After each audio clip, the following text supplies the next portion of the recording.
बिस्मिल्लाहिर्रहमानिर्रहीम। प्यारे दोस्तों, आज की वीडियो है चुंग के बारे में। कैरोलुमा जिसको आप कह सकते हैं, इंग्लिश में कैरोलुमा, टेक्निकल नेम जो है कैरोलुमा ट्यूबरकुलेटा।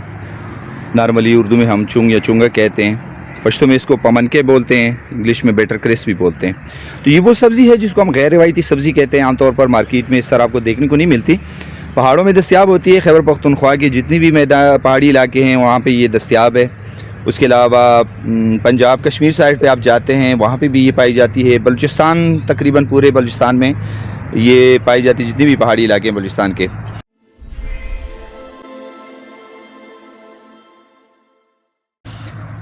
अक्सर जितनी भी मेरी वीडियोज़ हैं चुंग के बारे में, सबसे जो ज़्यादा कमेंट्स आते हैं वो यही आते हैं कि ये हमें सब्ज़ी कहाँ से मिलेगी।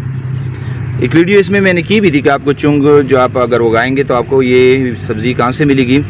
मार्केट में मैंने दिखाई थी, वहाँ पे मैं गया था मार्केट, सब्ज़ी मार्केट में, वहाँ पे बकायदा उस बंदे के पास जो थी वो मैंने आपको दिखाई थी कि कहाँ से आप ये ले सकते हैं। इंशाल्लाह इस पर एक और वीडियो भी मैं बनाऊँगा, आपको दिखाऊँगा कि आप कहाँ से आपको मिलेगी, कहाँ पर होती है ये सब्ज़ी, क्या रेट चल रहा है उसका आजकल। ये चूँकि एक गैर रिवायती सब्ज़ी है, लिहाजा आजकल इसकी कीमत जो है वो काफ़ी ज़्यादा हो गई है। मुझे याद है जब 2014-15 में मैं ये ख़रीदता था तो उस वक्त यही जो गमले मैंने बनाए हुए हैं, इसके लिए जब मैं लेता था तो 450, 500, 600 रुपये किलो होती थी। और अभी रिसेंटली जो मैंने लिए थे तो वो थे तकरीबन 1800 रुपये किलो। तो आजकल ये तकरीबन 2000 रुपये किलो तक ये बिक रही है। ये वाला जो सीज़न है इसका, ये आप देख रहे हैं, अभी भी इसकी फ़्रेश ग्रोथ जो है आप देख रहे हैं। जो नई शाखें इसकी ये देखें निकल रही हैं। मतलब अभी भी मौसम ऐसा है कि ये खुश है अभी, क्योंकि सर्दी जो होती है, सर्दी में ये सब्ज़ी जो है ज़्यादा खुश नहीं होती। सर्दी का इस पर असर जो है वो अच्छा नहीं होता, ये मुरझा जाते हैं। और अगर आपने प्रॉपरली इसको कवर करने का इंतज़ाम ना किया हो फिर ये ख़राब भी हो जाती है मुकम्मल तौर पर। ज़रूरी बात है कुछ इसके बारे में आपको बताना चाहता हूं, क्योंकि जितने भी मैंने कमेंट्स पढ़े हैं उसके मुताबिक मैं कुछ बातें जो हैं वो आपको दूंगा। इसमें आपके इंशाल्लाह बहुत सारे क्वेश्चन का जवाब आपको मिल जाएगा। एक तो ये है कि ये सब्ज़ी जो है चुंग जो है, ये अगर आप लगाना चाहें घर में तो एक तो आप इस तरह के गमलों में लगा सकते हैं। ये देखें, ये आप देख रहे हैं, ये हमने गमलों में लगाए हुए हैं। ये ताज़ा गमले हमने लगाए हुए हैं, ये पिछले साल के गमले हैं, 2 साल के। ये देखिए अभी इसकी ताज़ा ग्रोथ चल रही है। ये कुछ जो हमने लास्ट ईयर लगाए थे, अभी वो पूरी तरह वो नहीं हुए। कुछ जो हमने ये प्लास्टिक बैग्स में भी हमने लगाए हैं। अच्छा, ज़मीन पे भी आप लगा सकते हैं, रिजेस इस तरह बना के, तो ज़मीन पे भी आप लगा सकते हैं। लेकिन उसमें ख्याल रखना ये पड़ता है कि जिस तरह देखिए यहाँ पे भी सूखा हुआ है, यहाँ भी ये ख़राब हो चुके हैं। ये ख़ास तौर पर ये अगर मैं आपको दिखा दूँ, ये देखें, ये वजह क्या है। वजह ये कि यहाँ पर हमारे जो असिस्टेंट है वो पानी की मिकदार ज़्यादा कर देते हैं। मैं पहले भी कई दफ़ा बता चुका हूँ कि इसके लिए आप पानी की मिकदार जो है बहुत कम रखेंगे। अगर आप पानी की मिकदार ज़्यादा करेंगे तो ये जगह जो आपको नज़र आ रही है, ये यहाँ से ये रॉटनिंग शुरू, मतलब ख़राब होना शुरू हो जाता है, जैसे कोई चीज़ गल सड़ जाती है। ये जगह आप देख रहे हैं, ये देखें अभी भी इसका असर शुरू हो चुका है, क्योंकि यहाँ पानी इन्होंने ज़्यादा किया था, नमी बहुत ज़्यादा। ये देखें तो ये जगह यहाँ से देखो ये ख़राब पर्पल होना शुरू हो गई, ये देखें यहाँ। तो जब आप इसके लिए पानी की मिकदार ज़्यादा रखेंगे तो फिर ये ख़राब होगी। इस पर तकरीबन 2014-15 से मैं काम कर रहा हूँ प्रॉपरली। शुरू हमने 2007 से किया था कि इसके ये जितनी भी आपको नज़र आ रहे हैं हमारे गमले, मुख्तलिफ़ किस्म के तजुर्बात हैं। कोई पानी के लिए हम कर रहे हैं, इरीगेशन के कितने दिन बाद पानी देना चाहिए। कुछ मीडिया पे हैं कि इसके लिए मिट्टी कौन सी वो करनी चाहिए। मुख्तलिफ़ किस्म की मिट्टी हमने मुख्तलिफ़ अज्जा मिला के तैयार की थी। कुछ जो है उसके हिसाब से, कटिंग के हिसाब से, कुछ हमने जड़ के हिसाब से लगाएं, कुछ डायरेक्ट हमने वो लगाए हुए हैं। तो ये मुख्तलिफ़ किस्म के तजुर्बात हैं। तो इससे सीड के बारे में जो अक्सर दोस्त पूछते हैं उनको मैं ये बताना चाहता हूँ कि सीड जो है आपको इसका नॉर्मली जिस तरह की सब्ज़ी की सीड मिलते हैं, आपको इसकी सीड इस तरह आपको नहीं मिलेंगे।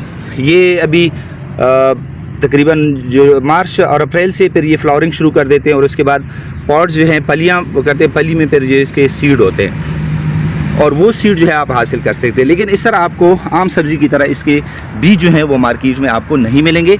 और अगर आपके पास इस तरह के पौधे हैं और इससे आप सीड हासिल कर लें तो फिर वो सीड जो है वो आप लगा सकते हैं। लेकिन ये मैं आपको बता दूं कि तुखम से या सीड से जो आप कैरोलुमा या चुंग उगाएंगे और जो आप कटिंग से उगाएंगे तो सीड का जो ग्रोथ स्लो रेट है वो बहुत स्लो है।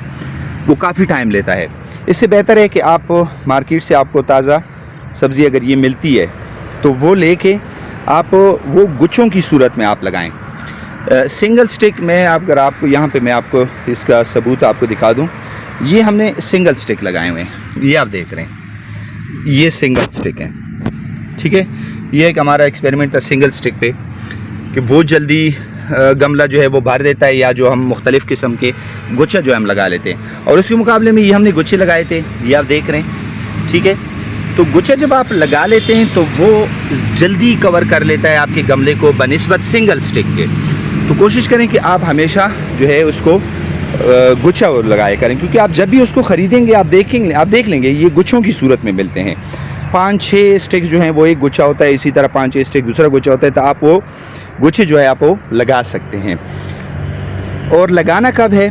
लगाना है आपने तकरीबन ये मार्च अप्रैल से शुरू हो जाता है, जब मौसम गर्म होना शुरू हो जाता है। तो मार्च अप्रैल से लेके आप तकरीबन अभी ये सितंबर का एंड चल रहा है, तो सितंबर तकरीबन अक्टूबर में अगर टेम्परेचर ज़्यादा हो तो आप अक्टूबर तक भी इसको लगा सकते हैं। नवंबर, दिसंबर, जनवरी, फरवरी में ये 4 महीने ऐसे हैं कि जिसमें कैरलुमा को अगर मैं आपको दिखा भी दूंगा, ये मुरझाए हुए होते हैं, उनकी ग्रोथ नहीं होती। और इसको ये जो शीट आपको नज़र आ रही है, इसको हम प्लास्टिक शीट से मुकम्मल तौर पर ऊपर से हम कवर कर लेते हैं, ताकि टेम्परेचर जो है इसके लिए गर्म रहे। ये गर्म टेम्परेचर को पसंद करता है, ठंड में ये ख़राब हो जाते हैं ये पौधे। अच्छा, ये हो गया उसके लगाने का। मौसम भी हो गया कि आप मार्च से लेके सितंबर अक्टूबर तक आप इसको लगा सकते हैं। मिट्टी के बारे में मैं आपको बता दूं कि आप इसके लिए जो आप मिट्टी तैयार करेंगे, ठीक है, जिसमें आप हमने लगाए हुए हैं, तो इस मिट्टी में मैं इसकी बाकायदा वीडियो भी इस पर मौजूद है, आप चेक कर सकते हैं कि इसकी मीडिया या मिट्टी हम किस तरह तैयार करेंगे। इसमें ज़्यादातर नॉर्मली हम तकरीबन 4 अज्जा इसमें शामिल करते हैं। उसमें आम जो गार्डन साइल होती है वो शामिल होती है, उसके अलावा इसमें जो भल मिट्टी है, नहरी मिट्टी, वो शामिल होती है। ये आप देख रही हैं मिट्टी नरम है, ये सख्त नहीं है।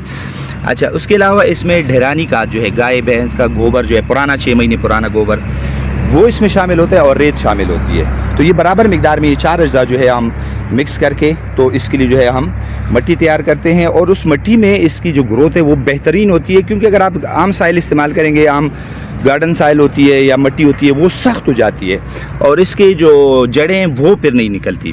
तो इसलिए ये 4 अज्जा आप मिला के और आप उसमें लगाएं तो इंशाल्लाह आपकी जो चूँकि ग्रोथ होगी वो भी बेहतरीन होगी।